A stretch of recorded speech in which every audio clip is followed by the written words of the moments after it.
Right, let's get this up and running. Okay, so I've been a little bit busy with the stuff that I've been doing for Inktober 2020 with London Graphic Centre, and it's been really fascinating, really interesting. I'm looking at the other screen there because that's actually portrait, so I can see any comments that you might make. Right, so let's get back to these 17th, 18th, and 19th century letter forms. 6b. So what I want to do today is I did say to you that I would do this landscape because it's easier to share it on IGTV and you get to see more of the script, and I'm not as confined vertically.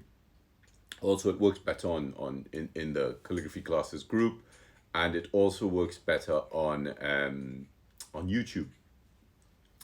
Right, so we're going to get started with page 7.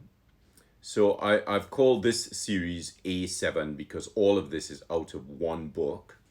There's 60 pages over there. Actually, it's up to 75 pages now, and each page has roughly between 70 to 100 letters on it. So it's absolutely bonkers how many letters and variations of letter forms I've seen in the research that I've been doing. So let me grab the camera and let's get this started. Okay.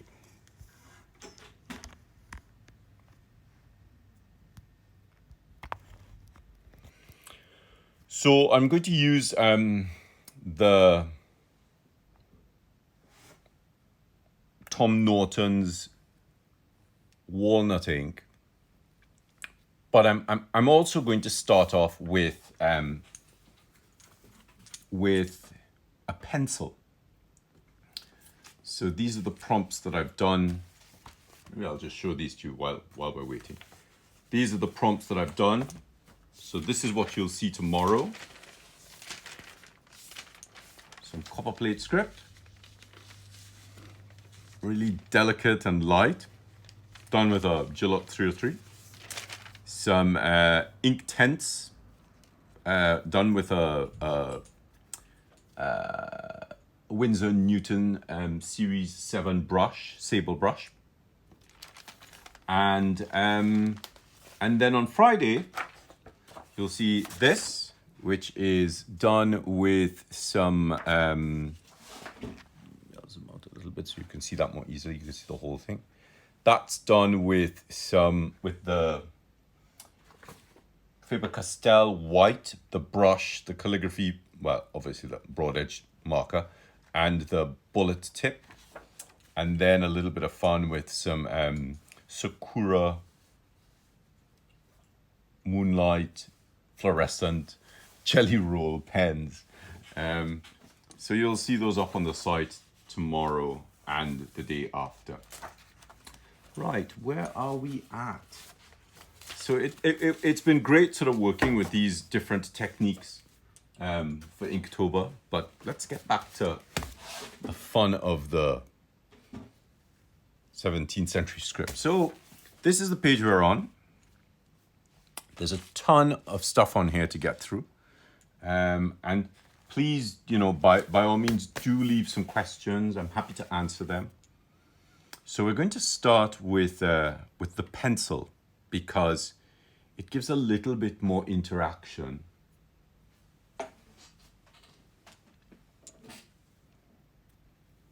And it's a different sort of process for this kind of work. So let's mark off.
And you really start to see a very different sense of how the writing works, and how to plan it with a pencil before you start looking at the pen.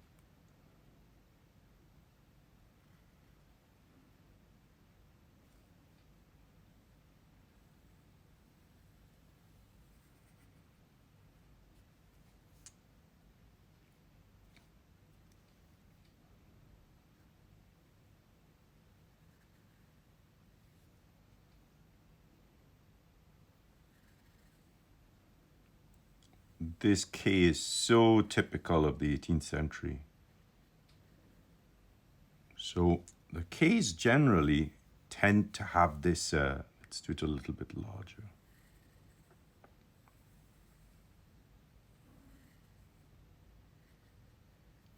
So we have what I've already approximated it at 55. It should be a little bit flatter. Let's actually do it a little bit flatter.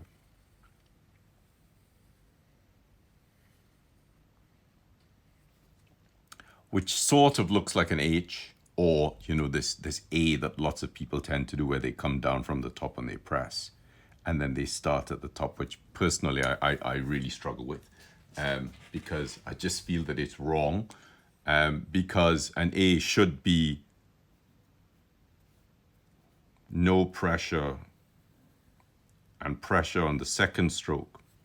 So if you're quite partial to this kind of A, then I would advise you to make this lighter than that, so you actually get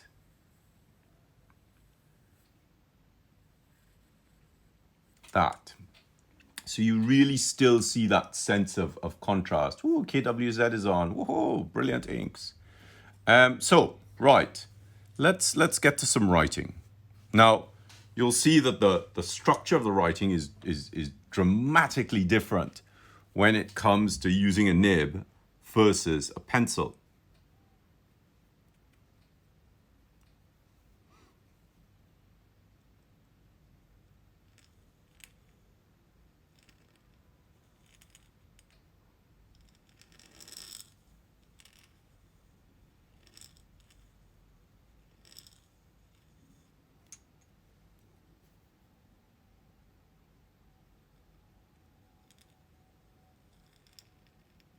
Lift, up, and over, and back, and around, and through, and on the side, and no pressure, press, release, press, and up. So notice I've gone from here to here.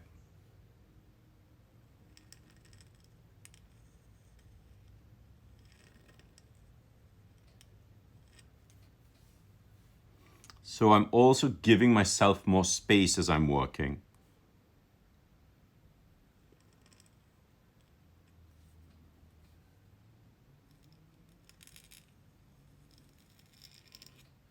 So notice the difference in weight of the shades between this and this. So I'm starting to get a little bit lighter. I'm starting to sort of think about the strokes. I haven't done these letters with a nib for a while, so I'm sort of having to relearn. So let's try that H again.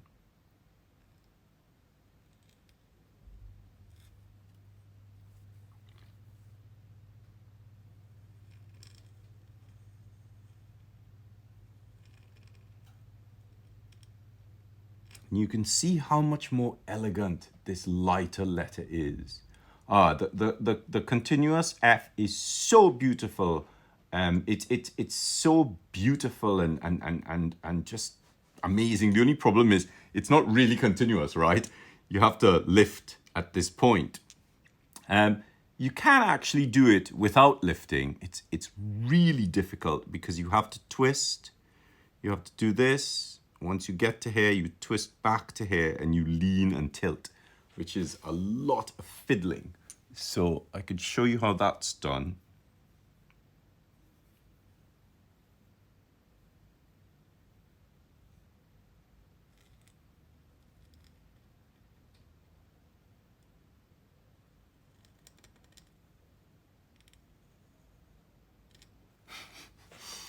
So there's a lot going on there that you have to be conscious of.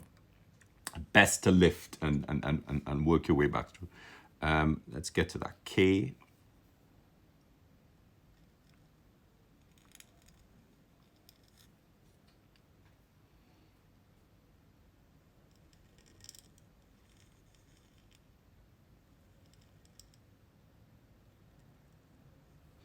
And again, notice that if I did this using my fourfold symmetry, I would have done this.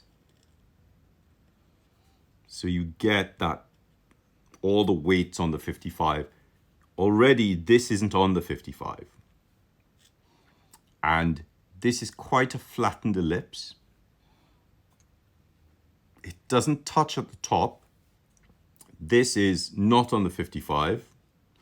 And this is not on the 55. So you get this real sort of, you know, it's like an augmented K within the K, which is really fascinating.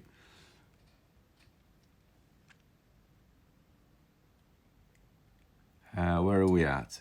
So let's look at this A that people tend to do, which I absolutely hate. So lots of people do this,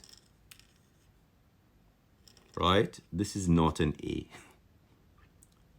This is a better balance. And if you really can't do an upstroke, then do a lighter downstroke.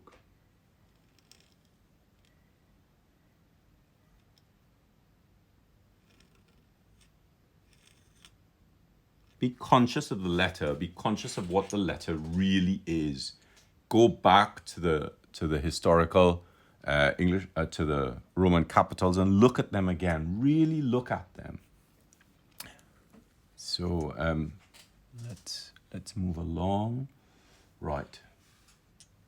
So I'm just going to look at my research now. Remember, always mark off.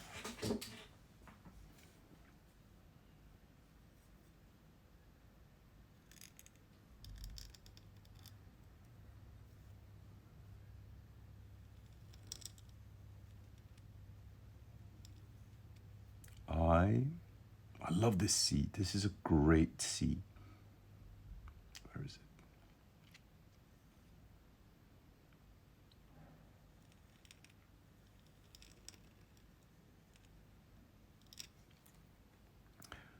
So that would be your baseline there. So if that's the baseline, then it would be this.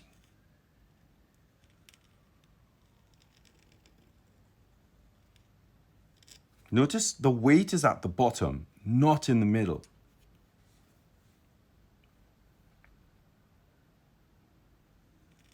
This is a majuscule R.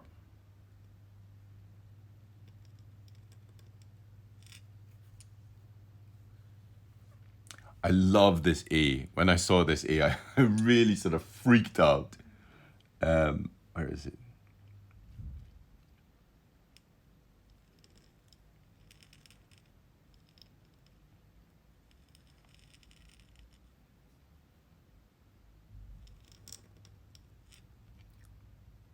So it's like an ampersand A. Woohoo! And, you know, so this is a lot steeper, right? So this is the 55 here, right? That's, again, not on the 55. But look at this, right?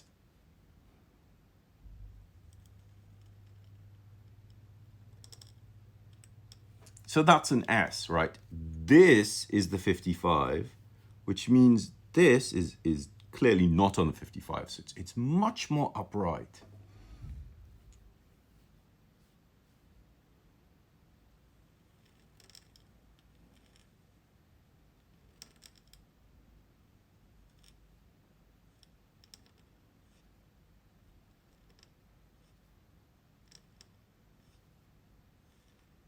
So I'm only putting in the minuscules so that you can see the context. So of course that's a D.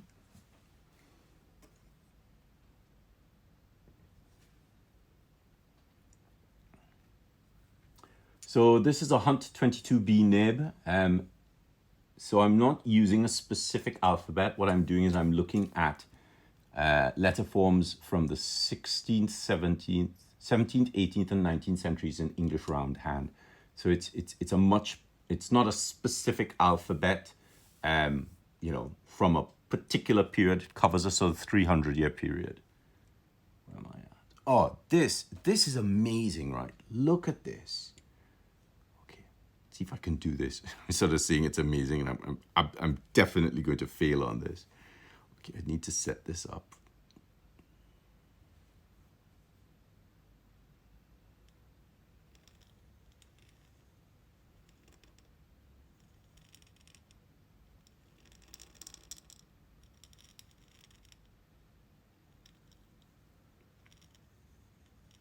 Oh, not so bad. Needs to be a little bit smoother. Let's try that again.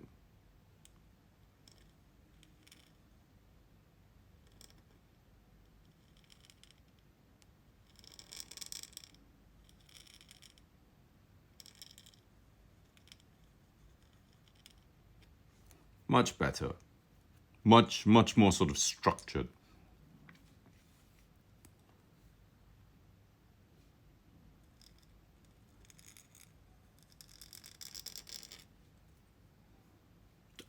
This W is really quite fascinating, right? Ah, right.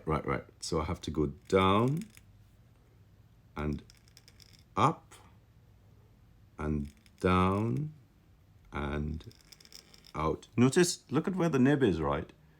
The nib is not here. So if the nib was there, what I would get is I would get this.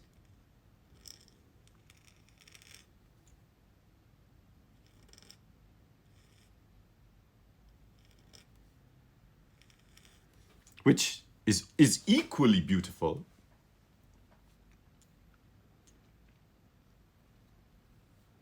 This E, I mean, this E really freaked me out a little bit.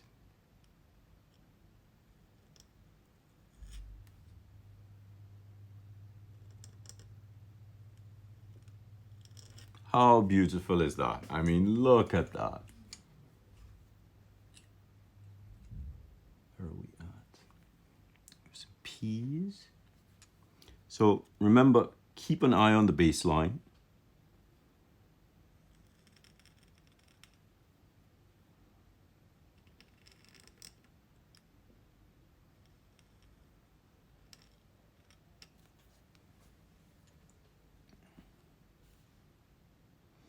And of course, this plethora of E's.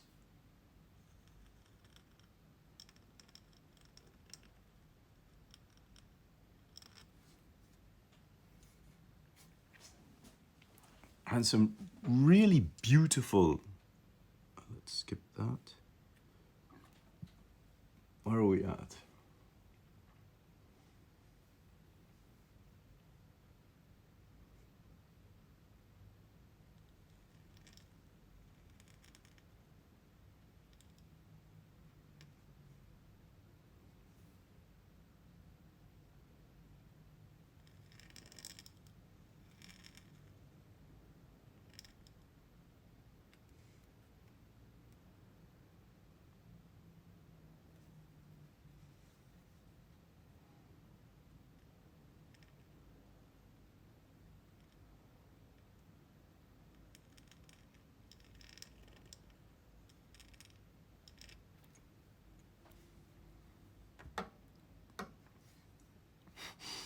Goodness, can I actually get this done? Let's see.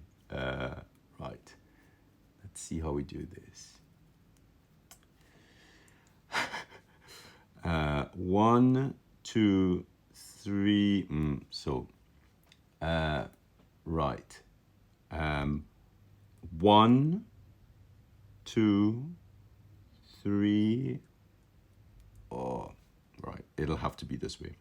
1, 2, 3. Okay.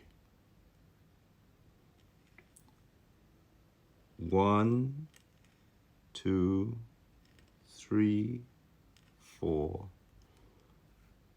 5, 6, 7, 8, 9. Whew.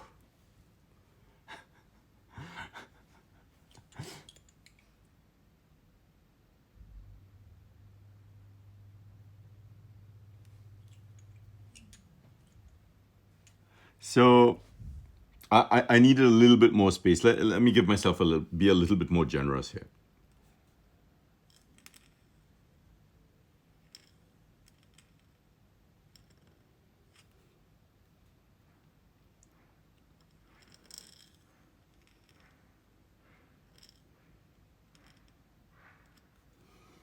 Now, the manuscript I was looking at had a little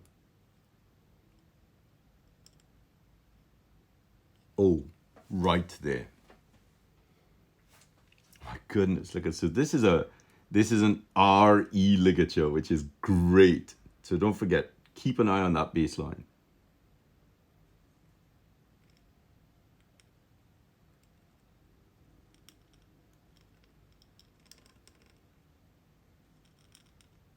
What?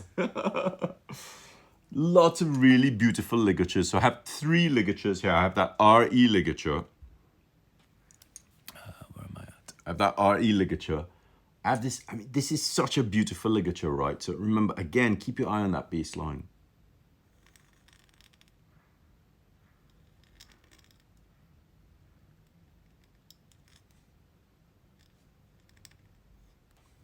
So we have an LC, and we have a G into a B and an R.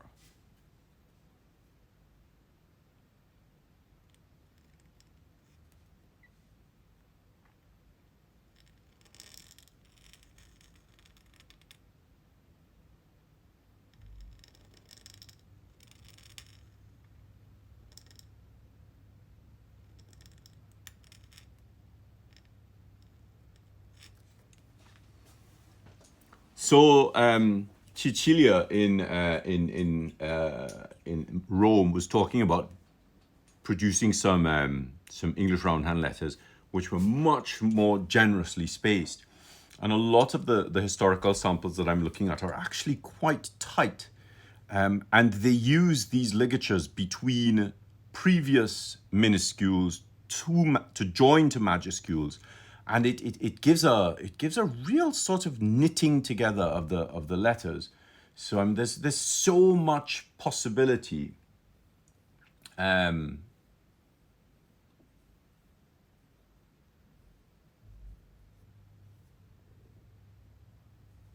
Was redesigned with a Y instead of an A. What? This with an A? Oh, this isn't an ampersand. This isn't an at sign. It's just a flourish. No, it would be an O because it would be an abbreviation for your.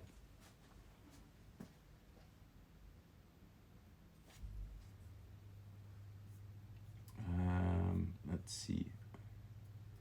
Da, da, da, da, da.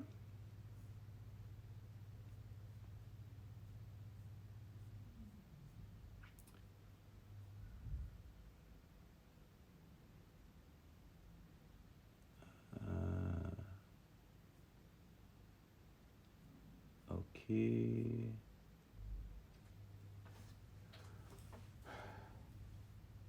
Hi, Sarah. No, all of these letters are actually out of my own collection.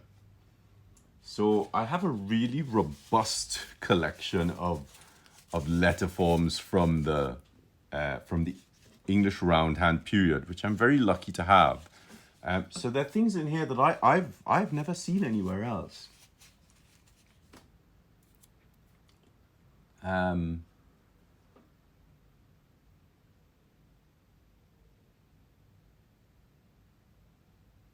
Okay, so my Spanish really is not that good. Archive.org. I'm going to have to look at that because, you know, I'll be honest with you, I don't think I've ever looked at that. I think maybe Telmo has mentioned this to me before.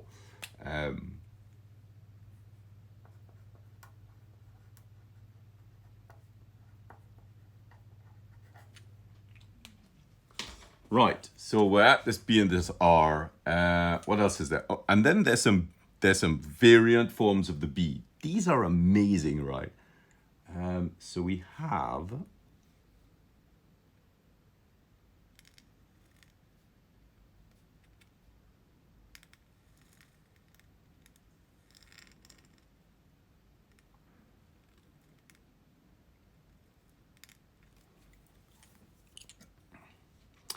So these are very difficult to make because there's weight on two sides. So that indicates that there is a shift in the tool use.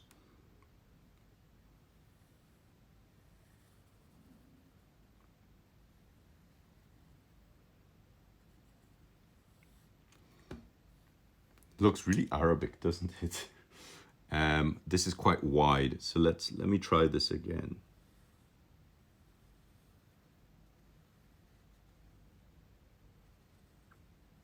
That's much better. So we have quite a nice distribution of space.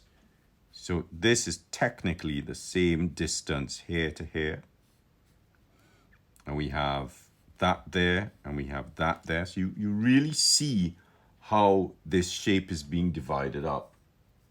I seem to have gotten through quite a lot. Oh, it's because I started with a pencil. Right, let's get another page out. Oh, it's great to be getting through so much of this. I have so many of these to get through. So so at the bottom of that page, we have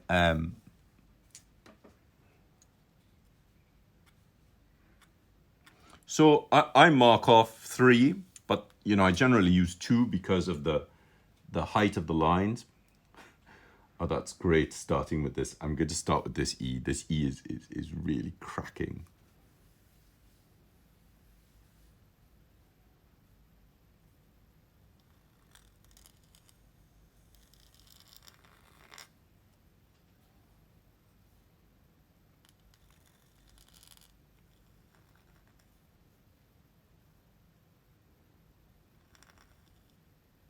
Look at that. That is stunning. I wouldn't think that the shades were retouched, because I think one of the things that I've become very, very much aware of in my research is that our perception of how the writing happens is flawed, because we're thinking about making these pretty letters. And for them, they weren't thinking about making pretty letters. This was a utilitarian exercise for them. They were writing in real time.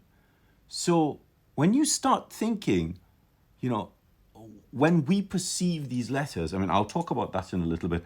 When we perceive these letters, maybe we're not looking at it from the right perspective.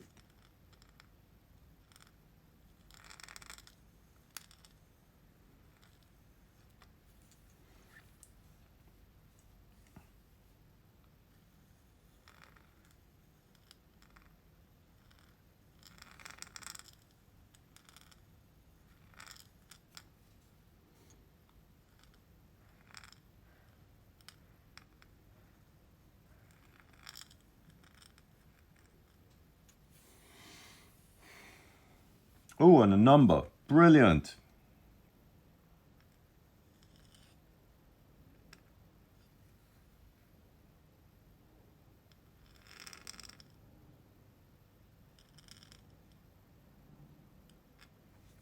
Or it could be an F.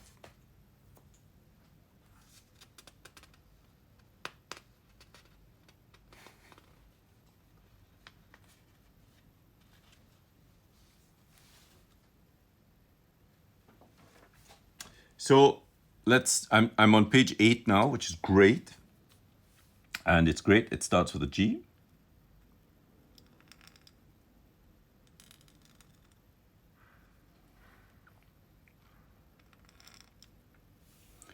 So lots of little shifts that you can experience here. Let's look at some variations.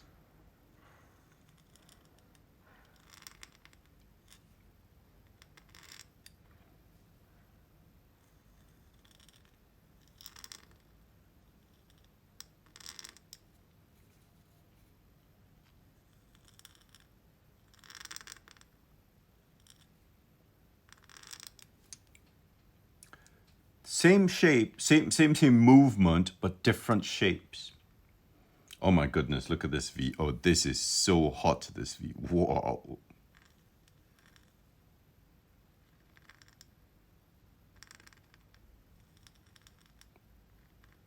That is beautiful.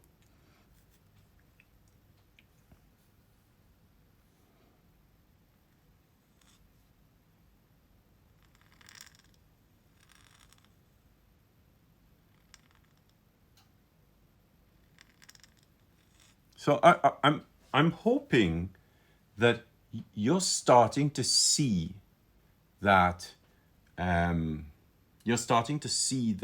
there's a lot more going on here than just writing letters. You know, it's much slower and much softer and much gentler.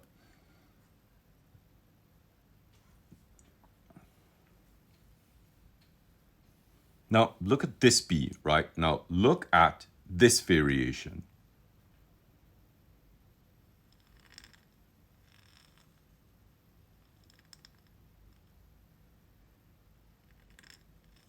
The only reason these two are next to each other in my notes is because they existed on the same page. It's a Hunt 22B nib. And, you know, the Tom Norton's walnut ink that I'm using is really thin. So it gives me so much scope to play with. Press, release, little dollop, press.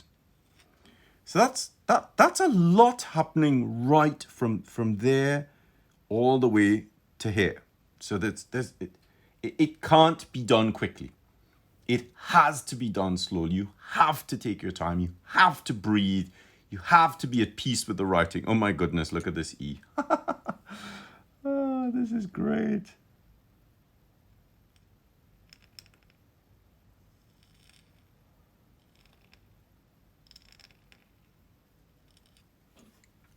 That's beautiful. So that looks like it's an I into an E, you know. Variations. Oh my gosh, look at these variations. Right. Maybe it's not an I into an E. I think it might just be a delicate flourish.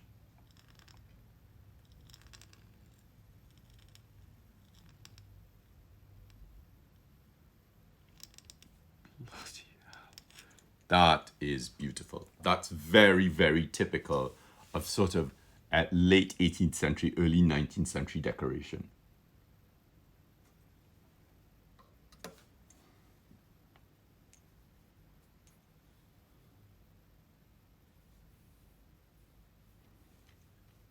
This is quite beautiful as well. I really fell in love with this shape.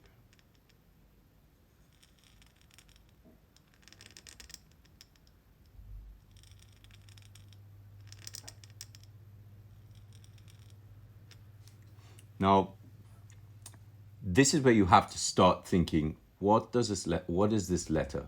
What are we trying to get out of this? So this could be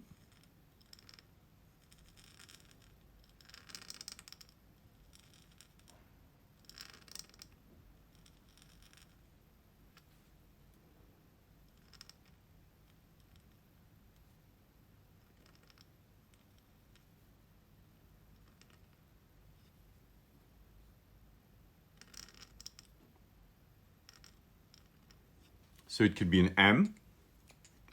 It sort of looks more like a W because there's an extra stroke, but that could just be a ligatured flourish. So some of the letters can be confusing. Oh wow, there's this L, which is so beautiful.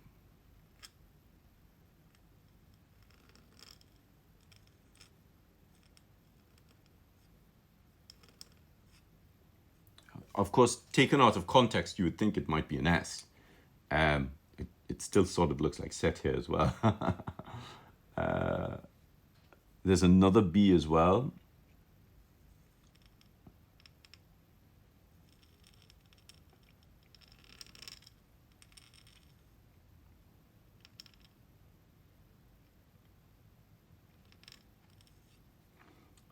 little bit on the big side.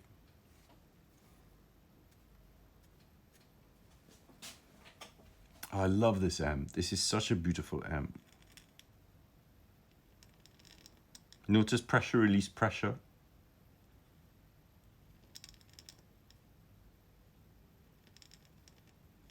So sexy.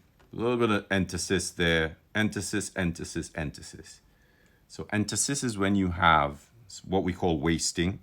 So you go from 1, 2, 3. So that's emphasis, where this is narrower in the center than it is at the top and the bottom.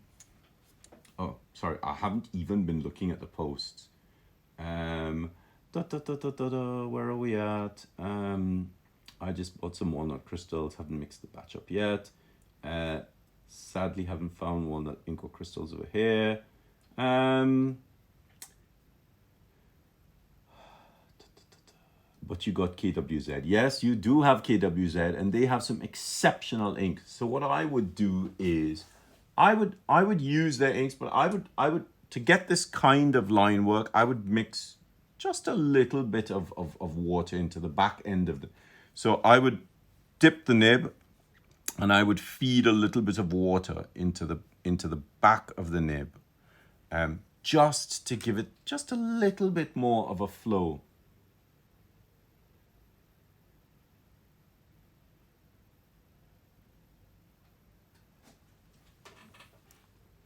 Right, where are we at?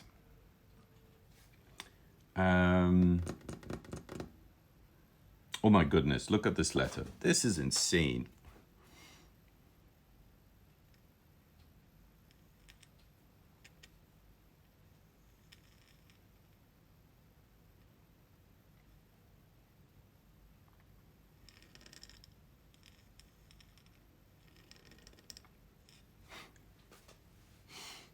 Now that is an H. This, I fell in love with this little F.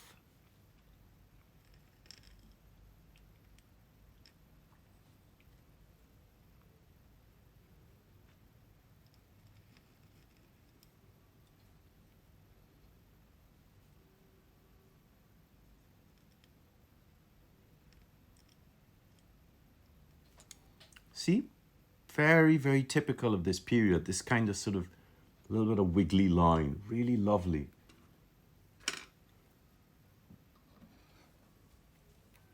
Where am I at? Oh, you must be kidding. Seriously? 1, 2, 3, 4. 1, 2, 3, 4, 5, 6, 7, and 8. So there's a nice S for you to try out.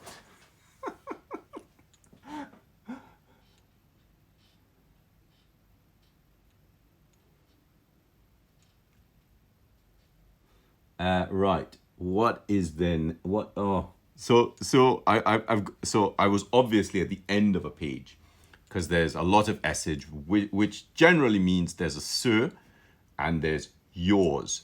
So the yours are always complicated, always complex letter shapes.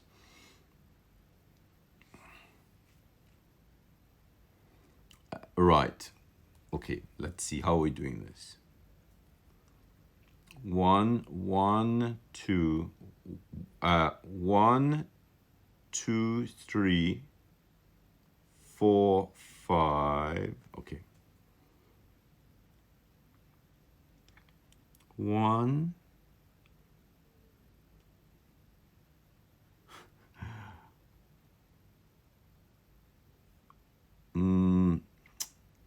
One.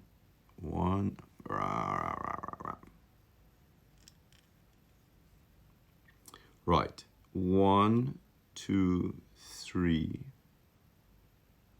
4, 5, 6, 7, 8, 9, 10, 11, 12, 13, 14, 15, 16, 17, 18, and 19. Yay! Okay, so that nearly drove me off the edge. Right, let's look at this again. Maybe let's try it a little bit smaller.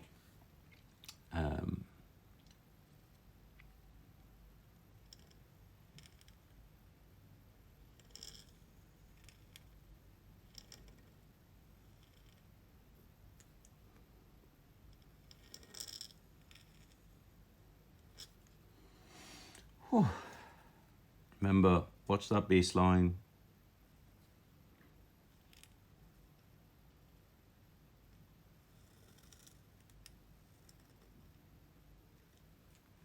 I love this nib twist. Watch that baseline.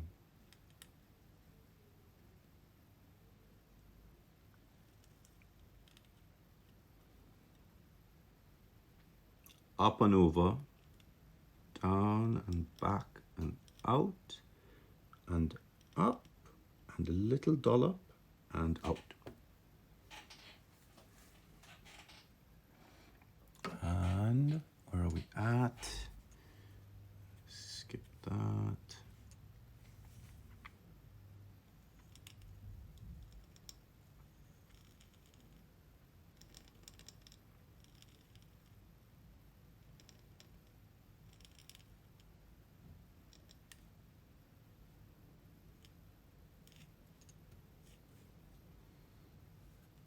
Equally, you have these ends. Remember that emphasis.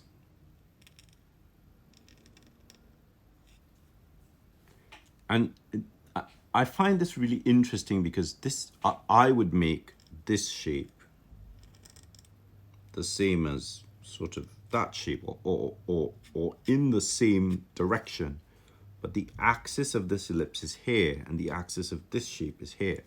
And again, it sort of comes back to these triangles that tend to sort of proliferate. The underlying triangular structure tends to proliferate in the space that you have to look out for.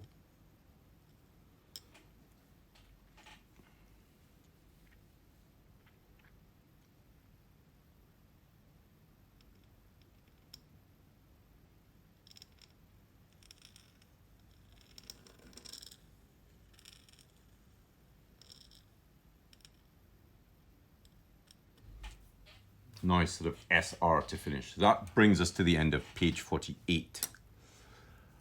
Wow. Okay, so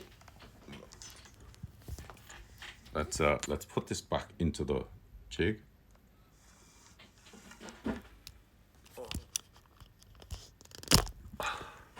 Whoa. I'm absolutely exhausted. My goodness.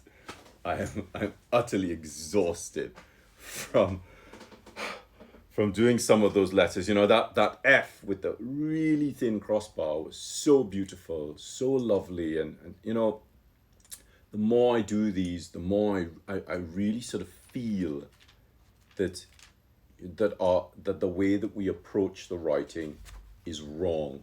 I really feel that it's just, you know, I look at a lot of you write, and you know, some of you see me go to your posts and like things, and it's great to see you writing, and I look at a lot of you writing, but you're so fast, and you know, you can't produce that kind of line work that quickly. Equally, you know, I see a lot of people using nibs like Nico G nibs, and you cannot get this kind of delicate interaction of the tools and the materials, and you just can't get that with a blunt nib like a G nib.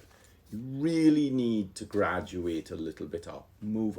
You know, if you've been working with a G for a while, graduate up to something like, you know, like a 22B. You know, principle might be a little bit on the flexible side.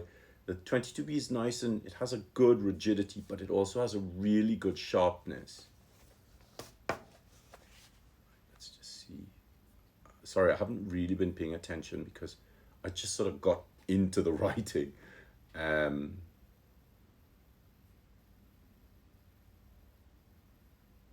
Ink for life. Ink is the blood, is the blood of a calligrapher, you know.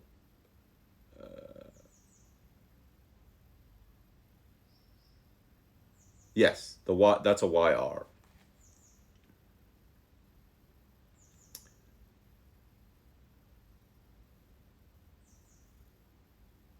A historical thing is not used now. I don't really understand that statement. Miriam, I don't understand what you're saying there.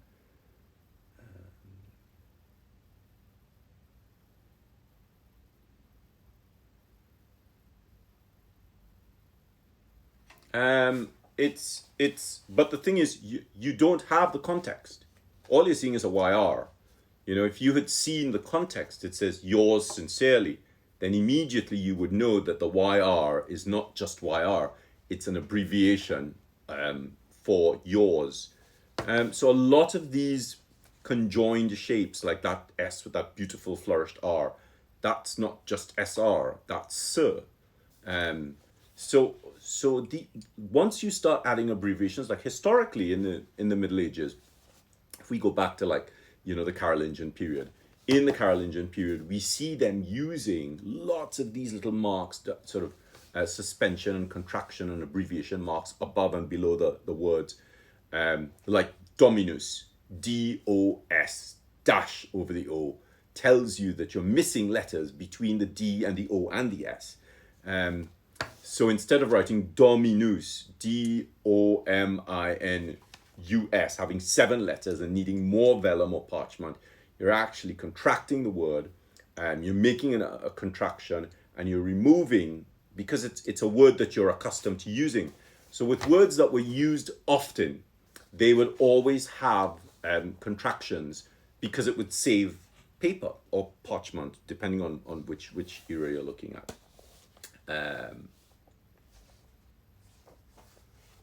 My guide sheets don't have ellipses. I don't use ovals.